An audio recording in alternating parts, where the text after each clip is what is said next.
नमस्कार दोस्तों, India versus Pakistan के वार को धीरे धीरे 2 महीने हो गए हैं, पर ऑपरेशन सिंदूर के ऐसे ऐसे रहस्य सामने आ रहे हैं जिसे जानकर सभी हैरान हो जाएंगे। हमारे आर्मी डिप्टी चीफ ने खुलकर बताया है कि किस तरह से चाइना ने इंडिया वर्सेस पाकिस्तान के वार के समय पाकिस्तान का बैकबोन बना हुआ था। Few lessons that I thought I must flag as far as Operation Sindoor is concerned. Firstly, one border, two adversaries. So we saw Pakistan one side, but adversaries were two, and if I would say actually four or three actually. So Pakistan was the front face. We had China providing all possible support, and it's no surprise because if you were to look at statistics, in the last 5 years, 81% of the military hardware that Pakistan is getting is all Chinese, 81% of that. So it's no surprise. जी हाँ, India versus Pakistan के वार के time जो हम लोग सोच रहे थे कि चाइना पाकिस्तान को सिर्फ वेपन्स दे रहा है, पर उसके साथ साथ पाकिस्तान को हर तरह से चाइना सपोर्ट कर रहा था। पाकिस्तान फ्रंट में जरूर था, पर पीछे से चाइना पाकिस्तान का हर तरह से सपोर्ट कर रहा था। और लेफ्टिनेंट जनरल रावत सिंह ने ये भी बताया कि चाइना अपने सारे वेपन्स टेस्ट कर रहा था और चाइना यह देख रहा था कि हमारे हथियार किस तरह से इंडिया के एयर डिफेंस में सक्सेस हैं कि नहीं। And another thing that China perhaps has seen is that he is able to test his weapons against, say, various other weapon systems that are there. It's like a live lab which is available to. So it's a good. That is what is something we have to be very, very cognizant about. China के अलावा एक देश और था जो पाकिस्तान को support कर रहा था, और वो था Turkey. Again, Turkey also played a very important role in providing the type of support that was there. Bayraktar, of course, he's been giving from before. We saw numerous other drones also coming in, landing in the face of war, during the war, along with trained sort of individuals who were there. Turkey Pakistan की मदद अपने drone के साथ कर ही रहा था, पर Turkey के एक्सपर्ट लोग भी पाकिस्तान का साथ दे रहे थे।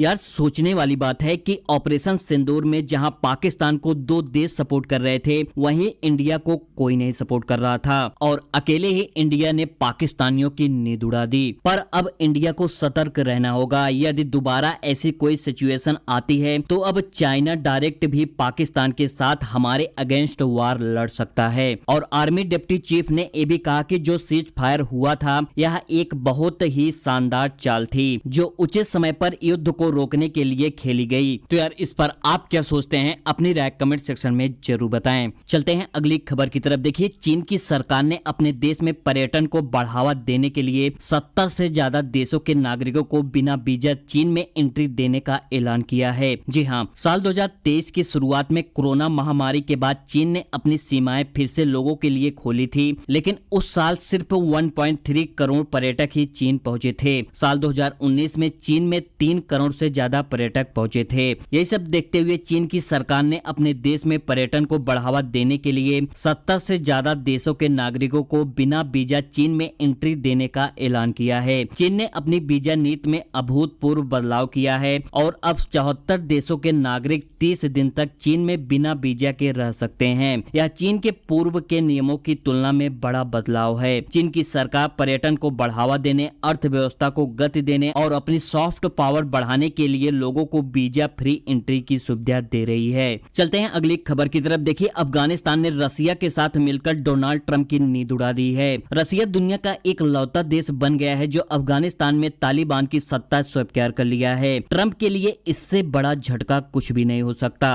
अभी तक इस टाइम देखा जाए कि तालिबान सभी देशों के साथ टच में है, पर रसिया के अलावा किसी ने भी सत्ता स्वीकार नहीं किया है। रसिया ही पहला देश बना है जो अफगानिस्तान में तालिबान की सत्ता को स्वीकार किया है और इस चीज से अमेरिका को बड़ा झटका जरूर लगेगा। आपको पता ही है कि अमेरिका जब अफगानिस्तान पर शासन कर रहा था तो अमेरिकी सेना अपने साथ अफगानिस्तान में काफी सारे हथियार ले गए थे, पर जब 2021 में अफगानिस्तान में तालिबान का शासन आया तो अमेरिका की सेना अफगानिस्तान को छोड़कर भाग गई और जब अमेरिका की की सेना अफगानिस्तान से हटी तो जो अमेरिका सेना अपने साथ हथियार लाई थी वो सब अफगानिस्तान में ही छोड़कर चली गई। और जब तालिबान आया तो तालिबान ने अमेरिका के सारे हथियार अपने कब्जे में ले लिया। और उस समय अमेरिका के प्रेसिडेंट जो बाइडेन थे। पर जब से अमेरिका में डोनाल्ड ट्रंप की सत्ता आई तो ट्रंप ने इसका विरोध किया और तालिबान से अपने हथियार को वापस लेने को कहा। पर तालिबान ने हथियार देने से मना कर दिया और अब रसिया तालिबान के सपोर्ट में खड़ा हो गया है। और आप सभी को पता ही है कि पुतिन और ट्रंप के बीच 36 का आंकड़ा है।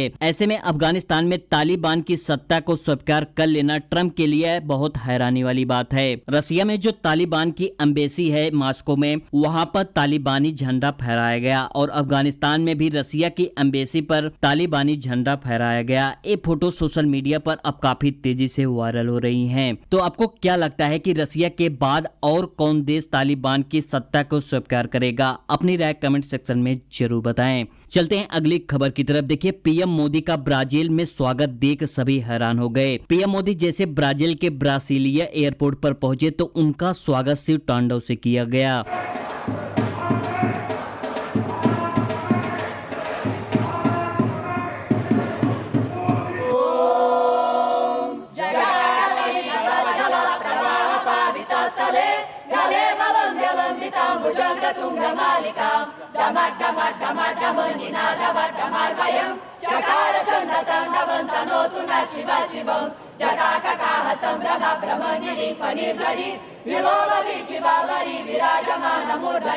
पीएम मोदी ने एक्स पर लिखा कि थोड़ी देर पहले ब्रासीलिया पहुंचा भारतीय समुदाय ने यादगार स्वागत किया, जो एक बार फिर दर्शाता है कि हमारे प्रवासी कितने भावुक हैं और वो अपनी जड़ों से कितने जुड़े हुए हैं। उन्होंने कुछ तस्वीरें भी साझा की जिसमें प्रवासी भारतीय तिरंगा थामे प्रधानमंत्री मोदी का हाथ जोड़कर अभिवादन करते नजर आ रहे हैं। चलते हैं अगली खबर की तरफ। देखिए, अमेरिकी राष्ट्रपति डोनाल्ड ट्रंप ने कुछ दिन पहले कहा था कि अमेरिका यूक्रेन को और हथियार भेजेगा, जबकि कुछ दिन पहले ही अमेरिका ने यूक्रेन को महत्वपूर्ण हथियार भेजने से रोक दिया था। पिछले सप्ताह पेंटागन में कहा था कि वह यूक्रेन की वायु रक्षा मिसाइलें, तोप खाने और अन्य हथियारों की डिलीवरी रोक देगा, क्योंकि अमेरिका के अपने हथियारों का भंडार कम हो रहा है। ट्रंप की बात हो रही है तो मैं आपको बता दूं कि राष्ट्रपति डोनाल्ड ट्रंप ने जापान एवं दक्षिण कोरिया समेत 7 देशों पर 25 से 40% टैरिफ थोप दिया है। आप लोग इस लिस्ट में देख सकते हैं कि किस देश पर कितना टैरिफ लगाया हुआ है। राष्ट्रपति डोनाल्ड ट्रंप ने 2 अप्रैल को दुनिया के अधिकांश देशों पर जवाबी टैरिफ लगाया था। भारत पर 26% टैरिफ लगाया था। हालांकि बाद में इसे 90 दिन के लिए स्थगित कर दिया गया था ताकि सभी देश अमेरिका के साथ नए सिरे से व्यापार समझौता कर सकें। सभी देशों पर 10% का बेस लाइन टैरिफ बनाए रखा गया है। ट्रंप की 90 दिन की समय सीमा 9 जुलाई को खत्म हो रही है। भारत 26% टैरिफ में पूरी छूट चाहता है। वहीं जापान के प्रधानमंत्री ने इस पर कहा कि अमेरिकी राष्ट्रपति डोनाल्ड ट्रंप का जापान पर 25% टैरिफ लगाने का फैसला बेहद खेदजनक है। उन्होंने कहा कि पारंपरिक लाभ के लिए द्विपक्षीय वार्ता जारी रहेगी। जापानी पीएम ने टैरिफ टास्क फोर्स की बैठक में कहा कि राष्ट्रीय हितों से कोई समझौता नहीं किया जाएगा। तो आज के लिए बस इतना। वीडियो पसंद आई है तो वीडियो को लाइक और चैनल को सब्सक्राइब जरूर करें। मिलते हैं किसी नेक्स्ट वीडियो में।